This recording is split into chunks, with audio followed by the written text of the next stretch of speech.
இயேசுவில் பிரியமான என் அன்பு சகோதர சகோதரிகளே,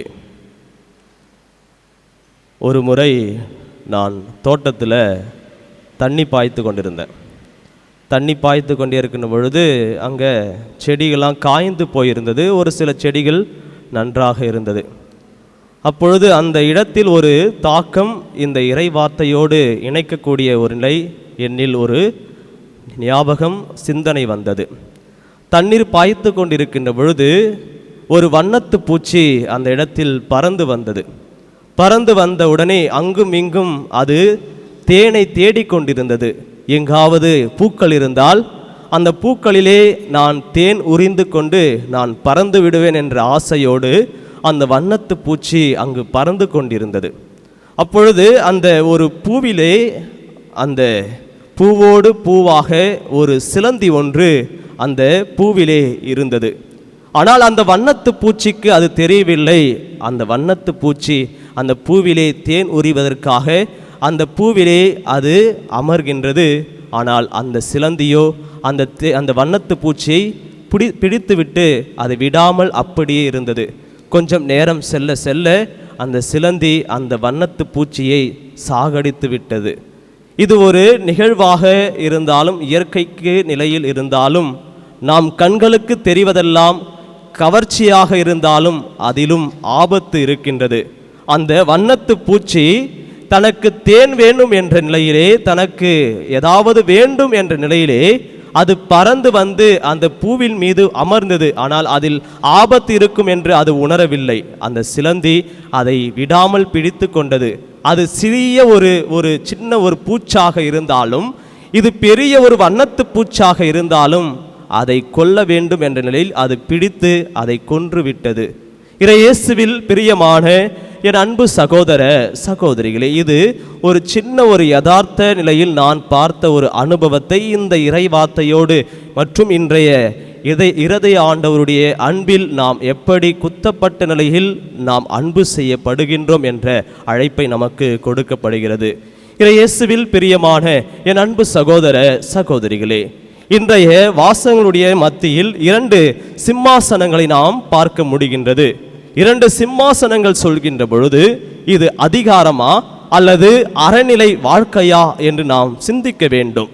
அதிகார சிந்தனையில் நாம் ஏற்றுக்கொள்கின்ற நிலை என்பது முதல் வாசகத்தில் வாசிக்க கேட்டும் தாவீது அரசனுடைய அந்த இதயத்திற்கு ஏற்ற நிலையில் கடவுளுடைய படைப்பில் கடவுளை என்றும் இதயத்தில் ஏற்கக்கூடியவராக இருந்தார். முரண்பாடு அற்ற அந்த நிலையிலே அந்த விலங்குகள் மத்தியில் ஆட்டுக்குட்டிகள் போல அவர் விளையாடினார். அதே போல் அவர் எப்பொழுதுமே கடவுளோடு இருந்தார். அந்த கவின் கற்களால் அந்த கோலியாத்தை அவர் வீழ்த்தினார். அரசவையில் அவர் எல்லா நிலையிலும் கடவுளோடு இருந்து வெற்றி மேல் வெற்றி பெற்ற அந்த நிலையை, சிம்மாசனம் என்ற அந்த நிலையில் அதிகாரம் பெற்ற அந்த வாழ்க்கையை வாழ்ந்த நிலையில் இருந்தார். அதே போல் இன்றைய நற்செய்தி வாசகத்தில் வாசிக்க கேட்டோம். அதாவது இயேசுவும் அந்த யோவானுடைய சீடர்கள் எல்லாம் அவர்களை பற்றி தெரியப்படுத்துகிறார்கள். இயேசுவை பற்றி எங்கும் எப்பொழுதும் பரவி கொண்டிருந்தது. அந்த சூழ்நிலையில் யோவானுடைய சீடர்கள் இயேசுவிடம் வந்து இவ்வாறாக கூறுகின்றார்கள். அதே போல் யோவானுடைய வாழ்வு என்பது நேர்மை, தூய்மை மற்றும் கடவுளை எதிர்பார்த்திருக்கின்ற ஒரு தூதனாக அவர் இருந்திருந்தார். அச்சூழ்நிலையில் யோவானை எப்படியாவது கொல்ல வேண்டும் என்ற இந்த ஏரோதியால் தேடிக்கொண்டிருந்தாள். ஏனென்றால் நாம் வாசிக்க கேட்டோம், அவள் எப்பொழுதுமே அந்த உறவு முறையில் அவள் முறையற்ற நிலையில் இருந்தார். அந்த உறவு முறையிலே ஒருவருக்கு ஒருத்தி, ஒருவருக்கு ஒருவன் என்ற நிலையில் வாழுகின்ற அந்த உன்னத உயர்ந்த வாழ்க்கையை அவர் ஒவ்வொரு நாளுமே அறிவுரைத்து கொண்டிருந்தார். அதை ஏற்றுக்கொள்ளாத ஒரு நிலையில் யோவானை கொல்ல வேண்டும் என்ற சதி திட்டத்தை தீட்டி அங்கே அவள் யோவானுடைய தலையை கேட்க வாய்ப்பு தேடுகின்றார். அதற்கான ஒரு தளத்தை தேடுகின்றார்.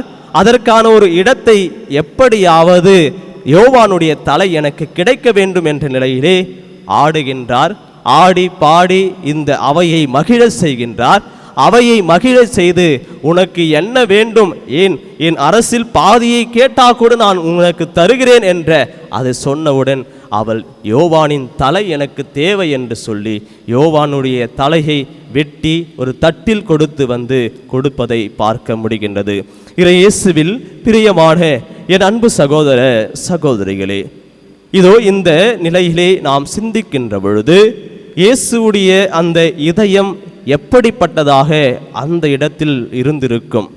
இந்த மனுக்குலம் மீட்பதற்காக, நம்மை பாவங்களிலிருந்து மீட்பதற்காக எத்தனை மனிதர்கள் இந்த மண்ணுலகில் வந்தார்கள். அவர்களை ஏற்றுக்கொள்கின்ற மனநிலை எப்படிப்பட்டதாக இருந்தது. இதோ இந்த மனிதர்கள் வாழ்வு பெற வேண்டும், நோயிலிருந்து விடுதலை பெற வேண்டும், அவர்கள் தனிமையாக இருக்கின்ற பொழுது அவர்களுக்கு ஆறுதலான ஒரு வார்த்தை கூற வேண்டும் என்ற உன்னத ஒரு அறநிலை வாழ்க்கைதான் இந்த சிம்மாசனமாக இருந்தது. இந்த சிம்மாசனம் என்ற வாழ்க்கையிலே இப்படிப்பட்ட ஒரு சூழ்நிலையில் இயேசுடைய இதயம் குத்தப்பட்ட இதயமாகத்தான் இருந்திருக்கும். அப்பொழுது அவர் சிலுவையில் அறைவதற்கு முன்பாகவே இப்படிப்பட்ட செய்திகளை கேட்கின்ற பொழுது, என் சீடன் என்னுடைய சீடன் என்னோடு இருந்தவன் இப்படி தலை வெட்டப்பட்ட நிலையில் இருக்கின்ற பொழுது அவருடைய இதயம் குத்தப்பட்டதாகத்தான் இருந்திருக்கும். அப்படிப்பட்ட சூழ்நிலையில் அவருடைய இதயம் அன்பு நிறைந்த இதயமாகத்தான் இருந்தது. மீண்டும் பகைவரை அன்பு செய்ய வேண்டும், மன்னிக்க வேண்டும், ஒற்றுமையோடு இருக்க வேண்டும், அனைவரும் ஏற்றுக்கொள்ள வேண்டும், இந்த சூழ்நிலையில் உலகம் இறைவனை நோக்கி வர வேண்டும் என்ற அழைப்போடுதான் இயேசுடைய இதயத்தை நோக்கி வரக்கூடியதாக இருக்கிறது. இந்த உலகத்தில் துன்பங்கள், துயரங்கள் அனைத்தும் ஒரு புறம் இருந்தாலும் மக்களை மீட்க வேண்டும் என்ற உன்னத நிலையில் சிலுவையை சாவையை ஏற்க நிலைகளில் இறைவன் இயேசு தன்னை முழுவதுமாக அர்ப்பணிக்கக்கூடியவராக இருக்கின்றார். இயேசுவில் பிரியமான என் அன்பு சகோதர சகோதரிகளே, இதையே நாம் நம்முடைய வாழ்க்கையில் நாம் எடுத்துக்கொள்ள வேண்டும். எத்தனை முறை நம்முடைய இதயங்கள் குத்தப்படுகின்றன யோசித்து பார்க்க வேண்டும். நம் இதயங்கள் குத்தப்படுகின்ற பொழுதெல்லாம் பிறரை நான் பழிவாங்க துடிக்கின்றேன். என் இதயம் குத்தப்படுகிறது என்றால் அவருடைய இதயம் குத்த வேண்டும் என்ற பல்வேறு எண்ணங்களோடு நாம் வாழ்கின்றோம். ஆனால் இயேசுடைய இதயம் அப்படி அல்ல. குத்தப்பட்டது, முள்முடியால் சூட்டப்பட்டது, ஆனால் அன்புதான் வெளிப்பட்டது. ஒரு உதாரணத்துக்கு நாம் எடுத்துக்கொண்டோம் என்றால், கரும்பை நாம் ஒரு இயந்திரத்தில் நாம் இடுகின்ற பொழுது அது சாறாக அது வெளிவருகின்றது. அந்த சாறு இனிப்பு தரக்கூடியதாக இருக்கிறது. நசுக்கப்பட்டாலும் அதன் தன்மை சுவை தரக்கூடியதாக இருக்கும். ஒரு பழத்தை நாம் பிழிந்தாலும் அது சுவை தரக்கூடியதாகத்தான் இருக்கும். ஏனென்றால் அதனுடைய தன்மை சுவை தரக்கூடியதாகத்தான் இருக்கும். அதே போல் கிறிஸ்துவராகிய நாம் குத்தப்பட்டாலும், நம்மை காயப்படுத்தினாலும், துன்புறுத்தினாலும் அன்பை தரக்கூடியவர்களாகத்தான் இருக்க வேண்டும் என்ற அழைப்பை இயேசு தன்னுடைய இதயத்திலிருந்து தரக்கூடியவராக இருக்கின்றார். நாம் எப்பொழுதுமே தாழ்ச்சியான உள்ளத்தோடும் பொறுமையான உள்ளத்தோடும் ஆண்டவருடைய இதயத்தில் நம்மை அர்ப்பணிக்கின்ற பொழுது நாம் குத்தப்பட்ட இதயத்திற்கு அவர் மருந்து போட்டு நம்மை வழிநடத்தக்கூடியவராக இருக்கின்றார். அதேபோல் நம்முடைய வாழ்க்கையில் இறை பயம் இருக்க வேண்டும். இறைவன் மீது பயம் கொண்டவர்களாக இருக்க வேண்டும். இறைவன் பார்த்துக்கலாம் அப்படி நாம் விட்டுறக்கூடாது. இறைவன் நம்மை அப்படியே விட்டுடலாம், ஜபிக்கலத்து அப்படியே நம்முடைய வாழ்க்கை ஏதோ ஒரு போயிட்டு கடவுளை மறந்துடுது, அப்படி அல்ல. கடவுளுடைய அச்சம் நம்மில் இருக்கின்ற பொழுது அந்த இறை ஞானத்திற்கு அழைத்து செல்லக்கூடியதாக இருக்கின்றது. இறைவன் நம்மை ஆசீர்வதித்து வழி நடத்தக்கூடியவராக இருக்கின்றார். இப்படிப்பட்ட இந்த நிலையில் நாம் சிந்திக்கின்ற பொழுது நாம் நம் வாழ்க்கையை ஒவ்வொரு நாளுமே இறைவனுடைய இதயத்தில் அர்ப்பணித்து வாழக்கூடியவர்களாக இருக்க வேண்டும். அந்த இதயத்தில் அர்ப்பணிக்க வேண்டும் என்றால் நான் முழுமையான நம்பிக்கை கொள்ள வேண்டும்.